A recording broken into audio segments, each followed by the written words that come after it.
जळगावच्या मेहरुण परिसरातील मंगलपुरी गल्लीत आपल्या घरासमोर उभे राहून गप्पा मारणाऱ्या 5 महिलांसह 2 चिमुरड्यांना भरधाव कारने जबर धडक दिली। या धडकेत एका महिलेचा जागीच मृत्यू झाल्याची धक्कादायक घटना काल गुरुवारी सायंकाळी 6:30 वाजता घडली आहे। यात 4 महिला जखमी झाल्या आहेत। अपघातानंतर संतप्त जमावाने कार चालकाला चांगलाच चोप देत पोलिसांच्या स्वाधीन केलं।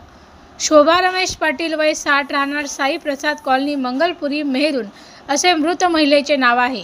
त्यांच्यासोबत असलेल्या संगीता प्रकाश महाजन वय 48, जयश्री जगदीश राऊत वय 30, सुमनबाई साहेबराव पाटील वय 65, अर्चना पाटील वय 40 या जखमी झाल्या, तर 2 लहान मुलं देखील जखमी झाल्याची माहिती मिळाली आहे। एका महिलेच्या हातात असलेल्या चिमुकल्या बाळाला देखील मार लागला।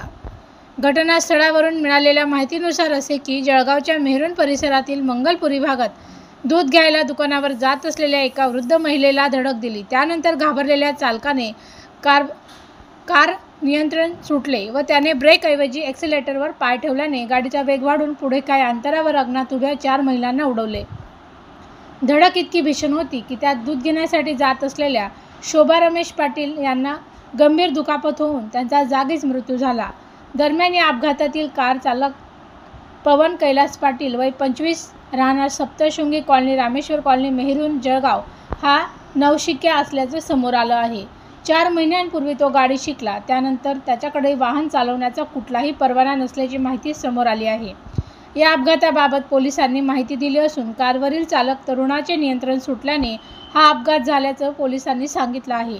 नियंत्रण सुटल्यानंतर ब्रेक दाबण्याऐवजी तरुणाने रेसवर पाय ठेवला, त्यामुळे कारचा वेग वाढला व या कारने महिलांना धडक दिल्याची माहिती पोलिसांनी दिली असून या प्रकरणी रात्री उशिरापर्यंत MIDC पोलीस ठाण्यात गुन्हा दाखल करण्यात आला आहे। MIDC पोलीस स्टेशन हद्दीमधील रामेश्वर कॉलनी मेहरुण परिसरात आज सायंकाळी 6:15च्या सुमारास एक अपघात घडलेला आहे। त्यातील जो वाहन वापरलेलं होतं होंडा सिटी कार, तिचा नंबर होता MH05 AS 0574। त्यावरील चालक पवन कैलास पाटील वय 25 वर्ष हा त्या कॉलनीतून जात असताना त्याचा गाडीवरील कंट्रोल सुटला आणि ब्रेक दाबण्याच्या ऐवजी त्याच्याकडून ॲक्सिलेटर दाबल्यावर गेल्यामुळे हा अपघात घडलेला आहे। सदर अपघातामध्ये सुरुवातीला 3 महिला जखमी झाल्या, त्यानंतर गाडीवरील कंट्रोल सुटल्यामुळे एक शोभाबाई रमेश पाटील वय 65 वर्ष या महिलेला देखील त्या अपघातात मार लागला आणि ती महिला या अपघातात मयत झालेली आहे। सदर आरोपी हा जो चालक आहे पवन कैलास पाटील याला पोलिसांनी ताब्यामध्ये घेतलेला आहे। त्याचं मेडिकल करून पुढील गुन्हा दाखल करण्याची कायदेशीर प्रक्रिया सुरू आहे। ज्या वेळेला अपघात झाला त्यावेळेला पब्लिकने त्या ठिकाणी थांबून जो चालक आहे तो आणि त्याची जी गाडी होती त्या गाडीमध्ये जे जखमी झाले होते त्यांना बसवलं, त्यांना ज्या चालकाला पोलिसांच्या ताब्यात दिलेला आहे आणि ज्या जखमी झालेले होते त्यांना देखील त्याच गाडीमध्ये बसून हॉस्पिटलाइज केलेलं होतं। मुलाचं बॅकग्राऊंड काही सर?